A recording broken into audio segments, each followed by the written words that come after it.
Okay, so this is my spoiler talk review for Infinity War, and to do that, I have decided to ask my friends Elwood and Jensen to come talk with us, because obviously, you know, one person talking about spoilers isn't as fun as three, and weirdly enough, this is actually half of the people who went to see Infinity War with me, kind of like half of the Avengers. And, well, actually, I wanted to talk about the deaths, but I was just scrolling through Instagram just now, and something that really came across was the fact, before we talk about the deaths, was that all of this, like, you see this, right? Yeah. All of these shots, where, I don't know if it's focusing. No, you could just do a screenshot of it. Yeah, all of these shots that you see here, including that incredibly iconic shot that you show at the end of the trailers, isn't in the film. And quite a lot of stuff you see in the trailers isn't in the film, and that was slightly disappointing, and I would have loved to see that big money shot. But it's still a great film, right? But so let's talk about some of the deaths. The first one's being Loki and Heimdall. Yep. What did you think of Loki and Heimdall dying? Well, I kind of knew Loki was going to die, and yeah, I mean, I thought it was quite gruesome death as well. His eyes started bulging. You know, I got really emotional when I knew that Loki was going to die. But for me, he was by far the most likely to die. But and also there was a good I thought a fist fight with Hulk versus Thanos. Yeah, you know, in the first beginning of the film. Yeah. You know, for me, like, I really like that opening sequence because it sets up everything so well. Like, makes Thanos really terrifying, and the fight was great. But before that, when Loki says "We have a Hulk," that was really just. Good. And a great callback to the original Avengers. Loki's death itself was incredibly emotional, and I like that Heimdall kind of like used his last little power. It was a great opening. So those are the two deaths. Another big death was Gamora.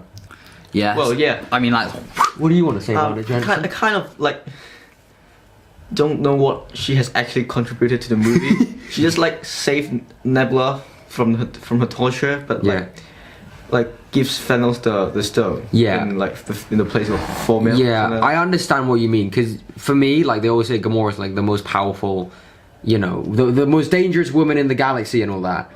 But she's never really displayed that, and you know, she has like a really emotional relationship with Thanos, and that's one of my favorite parts of the film. Yeah, I thought it was but she was kind of useless in you know, and when they find the Soul Stone, I want to talk a little bit about the Soul Stone, because I'm just gonna throw a curveball. Red Skull. I mean, Red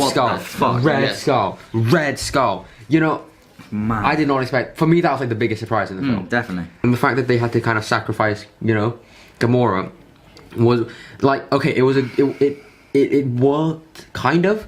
But for me, at the same time, it was kind of stupid when Gamora was like, "Oh yeah, you know," she thought that she had already won, but she didn't realize that Thanos loved her. And so I thought that was kind of stupid on Gamora's point, and on, you know, and also speaking of the Guardians, I really liked when Star-Lord was going to shoot her, and then it was Bubbles, yeah.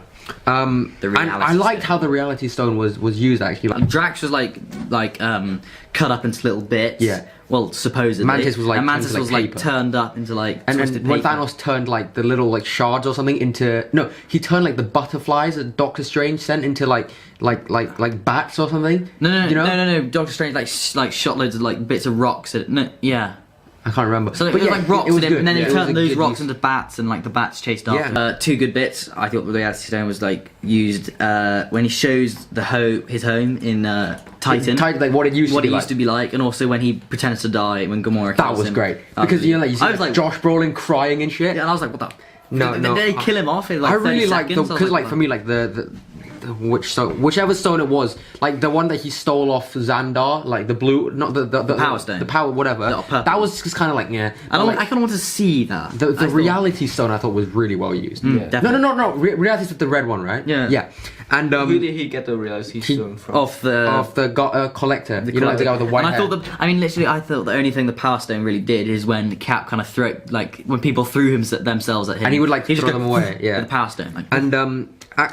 And we're going to talk about Thanos in just a bit, but I want to quickly go back to the Soul Stone, because this was the one that everyone was making fan theories about. Yeah. Like, I know you thought it was like in Wakanda or something. I thought, yeah. Yeah, you know, and I thought that it was like in Tony's chest piece, and I know a lot of people thought that as well. But the fact that it was just kind of like out there was a little bit underwhelming. But the fact that we got to see Red Skull because of that, it kind of makes was so good.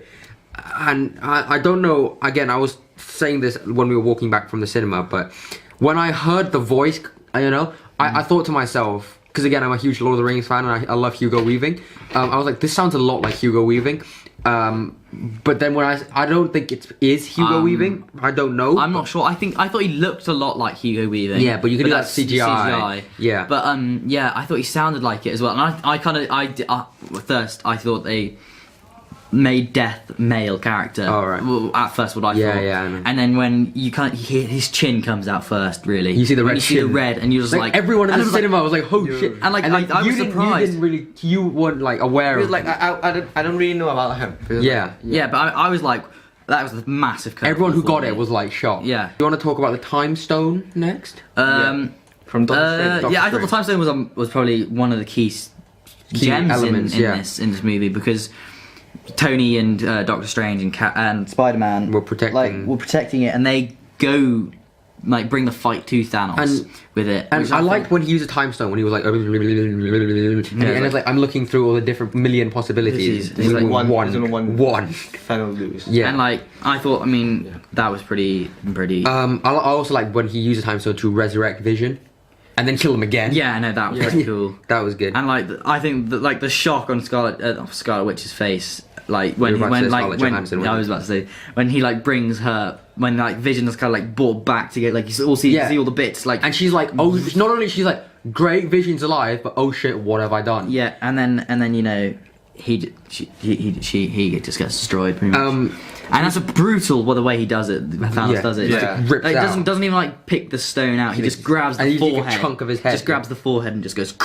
Jenison, what did you think of Thanos? Well, like I think that like Marvel has been like preparing for his appearance in this film for like since Avengers 1. Like you know, like at the end credits. Yes, it's him, and I think it's a good arrangement because like you can see how all these superheroes has like gone through growing, and then like this movie is like destroy everything they have built, like so you know. What do you want to say? Okay, because one of the things that I really liked about Thanos is that he really stuck to what he wanted to do. I mean, so because obviously his goal is to destroy half the universe and bring balance. That's kind of the whole point. He doesn't want to kill everyone. He just wants to kill enough people so that there can be balance and that everyone can thrive. And so I really liked that he had the opportunity to kill so many characters in this film, but he didn't. He killed like he could have killed Star-Lord, Drax, Mantis. He didn't. God. He could have killed Thor. And one of the scenes I quite liked actually was when Gamora is being taken by Thing, and so Star-Lord shoots the bubble gun,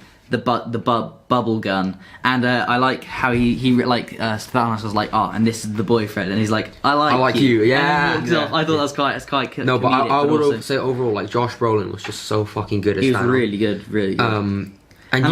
I thought when I came to watch this, I thought he was gonna be a brute. He was gonna be like a meathead. And beating everyone up, just like if he had the chance, straight away would kill him. Like he let Loki live twice before actually killing him. Yeah, he has like morals. Then he doesn't kill Thor because he just like he doesn't kill Iron Man. You know, like when he stabs Iron Man and everyone like shits themselves. Yeah. And then Doctor Strange is like, if I give you this, spare him, and he doesn't kill him. Like that's he could have a man of his word. Exactly. Yeah. And I was like, and then definitely when he starts crying when he has to kill Gamora. Oh shit, that was. Great. I was like, that was just whoa. Great. I was like, I was a massive curveball, and also just like, I think he's been wanting to do this like just so he could have as like balance. I thought he'll use the knife quite well, just like, as a representation. I don't know why, but when I first saw the knife, I thought the Soul Stone was going to be in it. That was like So we've talked about some of the dead characters who are probably not going to come back. Yeah. Let's talk about all the characters who are wiped out at the end.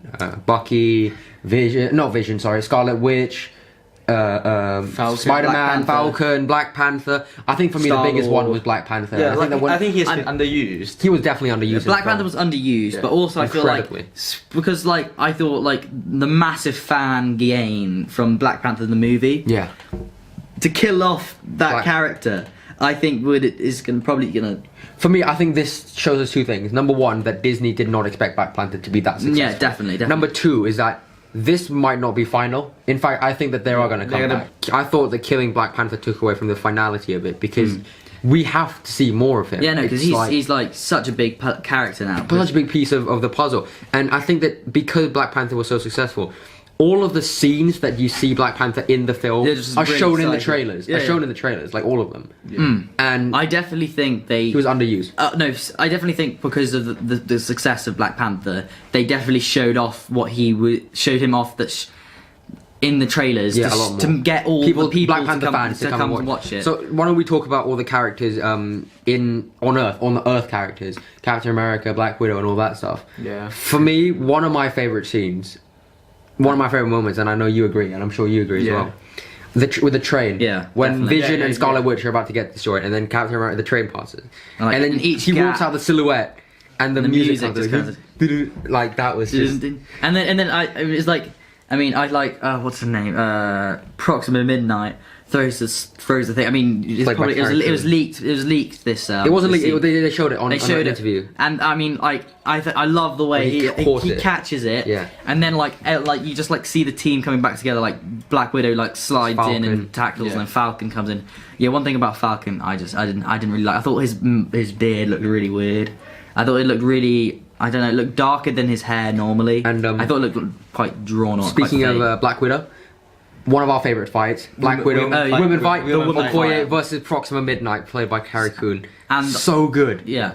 I'm talking about Proxima Midnight and the thing quickly, and the what are they called? The Black Order. Black Order. I thought personally, they were used all right, but I felt they were a lot weaker than I thought they were going to be. They're a lot weaker than they are in the comics. Because in the trailer, you see what's the guy with the needles? More. Every more. It's like you feel like he's dangerous and he is to a certain extent. To a certain extent, but like the way he was killed off was pretty. I like the reference to aliens though. Yeah, I like the Ebony Maw was definitely the best. What did you think? I think is it the one who killed by Doctor Strange? Or yeah, he's the one that was torturing Doctor Strange. Oh yeah. Well. I thought he was like a bit. I thought he was quite unexpected, because like. Yeah, I thought he was like he wasn't gonna die. Yeah, I thought like it was too easy. Yeah, it was too easy. That he was gonna come back, but I really liked him in New York. Yeah, I thought he was really good. The New York stuff was really great. Yeah, where he when he was fighting Doctor Strange. Yeah, and my favourite bit was that he picks up all the bricks and then he chisels them into needles. And then Doctor Strange goes it through one portal, one comes out another portal and it hits him. Oh yeah, and it cuts him in the face or whatever. I thought it was quite well done as well. Vision and Scarlet Witch they kind of went as expected. There wasn't anything too mind blowing about them. No. But for me, I was just. Scarlet Witch definitely shows her powers a lot more, like how she can destroy an Infinity Gem. Yeah, and but no, for me, I was so disappointed that Cap and Black Panther and especially Hulk. I liked Mark Ruffalo in this film and I liked Bruce Banner, but a lot of the times I felt that his character wasn't taking things as seriously as Yeah. I mean, also I thought something that wasn't like explained as well was his relationship with Scarlett Johansson. I mean, I knew they didn't have Black Widow. They didn't have like enough time to really show it off. But like the only thing you see with them is he says hi. He says hi, and then she goes, "Hi, Bruce." You remember, and then that's about it. I thought they would have a talk. Falcon said that it's awkward. I mean, he got a laugh out of it, but I mean, I thought they must have had a talk about. I just wanted him to Hulk out. I thought it was stupid at the end. I thought that we would get that money shot, and that like in the money shot, Hulk's in the money shot. Yeah, but I thought the money actually we're shot... looking. My camera's here, the computer's here, and we're looking at the money shot, and it's just a shame because it's such a well composed. And also, but what I loved. But that my favourite bit of the scene, the supposedly money shot, was when everything's going against them. They're all on the ground, and then I love how Thor like comes just in, rocks up through with how he can. Let's talk about Thor now. Let's talk about Thor. How he can use the Bifrost with his new hammer, which I thought was really cool. Yeah. And then when he looks even cooler than he did again in Ragnarok. In Ragnarok, he had the colours, he had the paint. And by the way, I just love that this film actually went back and looked at Ragnarok and was like, oh, my sister and all that. Yeah, he really goes over. Thor's aside from Thanos, Thor's my favourite character in this film. So who was your favourite? I thought my. I don't know. Maybe Thor is one of my favourite. I thought, and also the way how his little circle things on his chest, light up with the lightning, and he had the new cape and the Stormbreaker hammer, forged really by cool. Peter Dinklage. Yeah. Did you know he was going to be in the film? I knew he was going to be in the film, but I didn't know who he was going to play.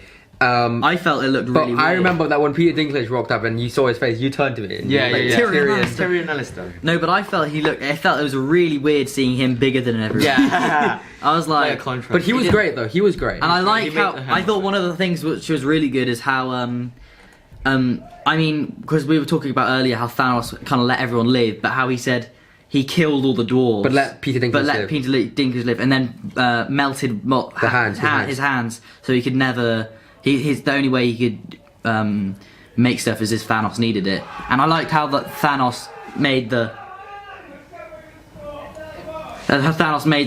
how the dwarves made the gloves. I thought that was quite impressive. The dwarves made the Infinity. Oh yeah, that makes sense. That made sense. Yeah, I was wondering where he got it from, like how. In Avengers Ultron, he puts the glove on. Yeah. It makes a lot of sense. With the Thor team, Rocket and Groot were great. Yeah, I like the interaction between Rocket, Groot, and Thor. Yeah, they were really good. Yeah, really well. I like that. And I like how, I thought Groot is still underused because he's a teenager. Yeah. But I like how he's already thinking of self-sacrifice when he uses the arm. He needs to save Thor, so he uses the arm, his own arm, and then cuts off. I don't know, but I thought the Stormbreaker was really cool. Yeah. I would have loved to seen in the comics how he has the massive golden handle and it's really big. Yeah. But in this one, it was just Groot's arm and it looked a lot shorter. But it was still cool. It was still amazing. Great. And one of my favorite Rocket moments was when him and Bucky were talking about the arm, the gun, how much for the gun, how much for the not for sale. And then when Bucky grabs him, and then they start spinning around. Yeah. That's so. And then the Rocket's like, I'm definitely taking that arm later. And also, speaking of the Wakanda battle, one of my favorite moments, aside from that, and aside from the fight between Okoye, that bit, one of my favorites was when they're all running into battle. Yeah. And then you see everyone, and then the camera just moves, and you see Black Panther and Captain America just racing. Yeah. Now I love how they're at the back, and then all the Wakanda soldiers are running, and then you just see how they're the so two much of them, quicker. And then just cook. Yeah, that was really and good. I still think, I know this line was in the trailer, but the line from Black Panther, "Get this man a shield," well, that's just so such a good line. Yeah. It was like, oh yeah. What else haven't we covered? Can we talk about SpiderMan? Yeah. What do you think? Yeah, I think firstly, SpiderMan is one of my favorite characters of all Marvel characters because I watch all of most of the films of Spider-Man, and I think the end is quite sad because he told Stark I'm sorry, he didn't want to go. I don't want to go. I'm sorry. Tom Holland was so good. Yeah, Tom Holland did really well, and I don't think I think because Tom Holland once again he's just come into the MCU, they wouldn't kill off Spider-Man straight away. So a lot of these characters. I feel like some of the characters could come back, but I don't feel like all of them will come back. I mean, Cap. What I think personally will happen is I think they'll come back, but at a cause. So I think Cap will die. Yeah. But to save Bucky and everyone else, and then Bucky will take the role of Cap. Well, here's the thing. I noticed this, and I Yeah. told you guys that the people who were left alive were the original Avengers: Iron Man, and Black Widow, Hawkeye, the rest of them. And what I was thinking is, Hawkeye's not in this I feel like the next movie is going to be the true Avengers. So in the comics, classic Avengers, Ant-Man, Wasp. I think Ant-Man and Wasp will join in. Hawkeye will be back. I think Hawkeye won't. I had an idea. I think Hawkeye is going to go a lot darker because I feel like his family would have died from the people. I think so. I think he's going to turn to a lot darker character and become Ronin. Yeah. Oh God, I cannot wait. And I feel like that will definitely create a lot. But we see. I haven't shown you, but they're set. I've seen of his the shin pads. Yeah. And I feel like he is going to be his character is going to develop a lot because I definitely feel like his kids and his wife are going to be killed off, and he's going to become like an anti-hero. Yeah. And one thing that we haven't talked about yet, which is one of my favorite moments in the film, is when they're Mantis is on top of Thanos. She's hypnotizing him. Oh yeah. They're all trying to get the glove off. Yeah.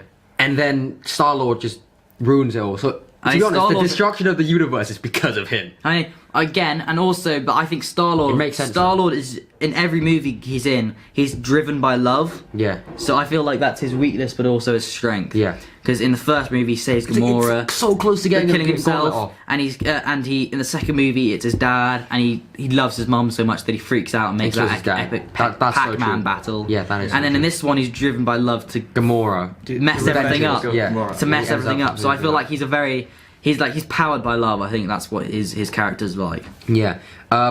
So we've covered quite a lot, but the one thing we haven't talked about yet is the end credits, the post credit scene. Nick Fury and his Maria I quite like Hill. the scene. I mean, I think it gives a better view to what's happening elsewhere around the world. For me, obviously, we take away the big takeaway is Captain Marvel. But one of my favorite moments, not only, okay, before I said I'm a huge Quentin Tarantino fan, and I'm a huge Sam Jackson fan. And one of my favorite moments in like the MCU, Sam Jackson's about to die, and he's like mother, and then he like and then like the sound like I'm a huge fan of that. Also what I found was which was because I really despise the Captain Marvel green suit. The green suit. I feel like it looks horrible. Man. It looks swampy. It looks really bad. It looks like shit. It looks like it's come out of sewer, like all green. But I was really happy to see the blue and red. Yellow. Logo on the thing, which really, I mean, I was quite happy. I was quite happy to see that. So, we've talked about a lot, and would you say that this film is like top 3 Marvel? Yeah, definitely. Top 3, yeah, probably. Yeah, I think the Ultron is quite good. Winter Soldier is quite good. And I feel like it has a lot of loose ends, which I think it's supposed to have. Yeah. Because I think the next movie is definitely going to be the best Marvel movie. I feel like we don't know the title. I feel like what I feel like is this is going to have the. I feel like this is mostly going to be a fight movie. The whole next one is not gonna. I think the beginning is gonna have a story about everyone reacting to what's just happened. Yeah. And then I feel like it's gonna go. It's gotta be time travel. And then I feel like it's gonna go straight. I think they're gonna be introduced to some new characters.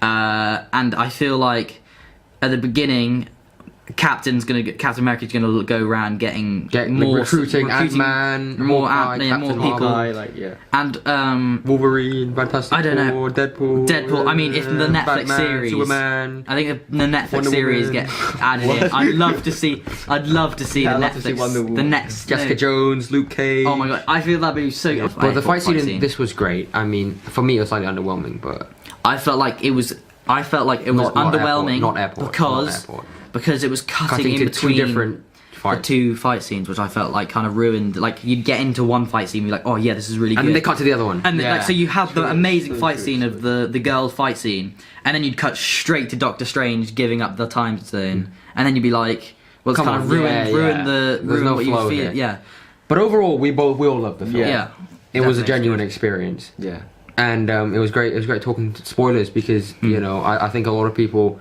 will be wanting to have a nice conversation to hear about the spoilers because this is a spoiler-filled film with so many surprises. So many. Like I think if you, like, I mean, I'm surprised I didn't hear Red Skull. Well, like because I was trying to avoid the movie as much as possible before. I was but I'm surprised Red Skull wasn't brought up as much. No, but yeah. Anyway, thank you very much for joining me, and thank you very much for watching our spoiler review of Avengers Infinity War. Thank you.